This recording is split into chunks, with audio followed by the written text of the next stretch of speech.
Hi everyone, welcome back to my channel. আবার চলে এসেছি তোমাদের সাথে একটা নতুন দিনের গল্প শেয়ার করতে। দিনটা ছিল রোববার মানেই তো ছুটির দিন। আর ছুটির দিনে না কিছুতেই মনটা বাড়িতে টেকে না। এমনিতে এখন সিনিয়রসদের এক্সামের জন্য কলেজটা বন্ধ আছে, রোজই বাড়িতে থাকতে হয়। সেই দিন পেয়েছিলাম আমার বান্ধবীর তরফ থেকে নেমন্ত্রণ। তাও আবার যেমন তেমন নেমন্ত্রণ না, এটা ছিল আমার বান্ধবীর শ্বশুর বাড়ি থেকে নেমন্ত্রণ।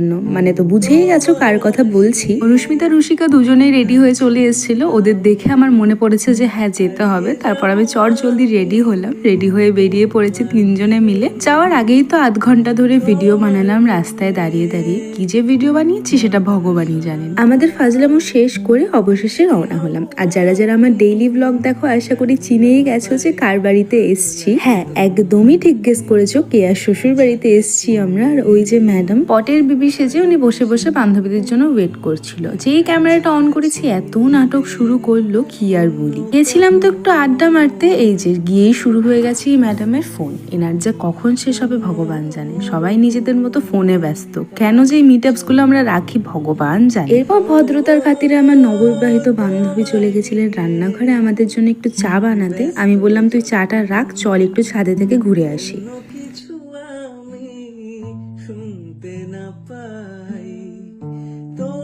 এরপর সবাই মিলে গুটি গুটি পায়ে চলে গেছিলাম ছাদে। আর কেয়াকে আমি এটাই বলছিলাম যে এই বিল্ডিং গুলো না থাকলে আমি তোর বাড়ি আমার বাড়িতে সুন্দর ছাদে দাঁড়িয়ে হাই হ্যালো করতে পারতাম। কারণ কি আমাদের বাড়ি আর টুটুদের বাড়ি মানে কেয়ার শ্বশুর বাড়ির ডিস্টেন্সটা খুবই কম, মানে রাস্তার এই পার আর ওই পার বললেই চলে। এরপরেই তো আমরা এখানে ছাদে পেয়ে গেছিলাম লজ্জাবতীর বাগান। আর এই যে রুশিকা এখনই আমার কাছে একটা থাপ্পড় খাবে। এগুলোর অভ্যেস আছে, আমার এত খারাপ ব্যবহার এত অত্যাচার সবকিছু সহ্য করে মেয়েটা চুপচাপ মুখ বুঝে।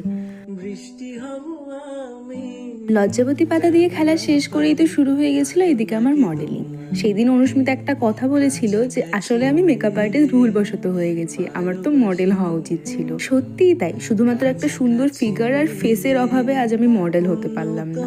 জানো আমার না একটা খুব বাজে স্বভাব আছে, যখনই আমি কারোর সাথে খুব বেশি কমফোর্টেবল বা খুব ভালোভাবে মিশে যাই আর সেই মানুষটা আমার ভেরি ক্লোজ টু হার্ট হয়ে যায়, তখন না আমি তাকে বকাবকি করতে শুরু করি। মানে এই ধরো তার উপর আমার বিশাল কোনো অধিকার আছে, সে আমার থেকে ছোট হোক বা বড়, শাসন করাটা আমার একটা অভ্যেসে পরিণত হয়ে গেছে। আমার বাড়িতে সবার থেকে ছোট সদস্য আমি, তবে আমার মা বাবা দাদা তিনজনেই আমার কাছে প্রচুর বকুনি খায়।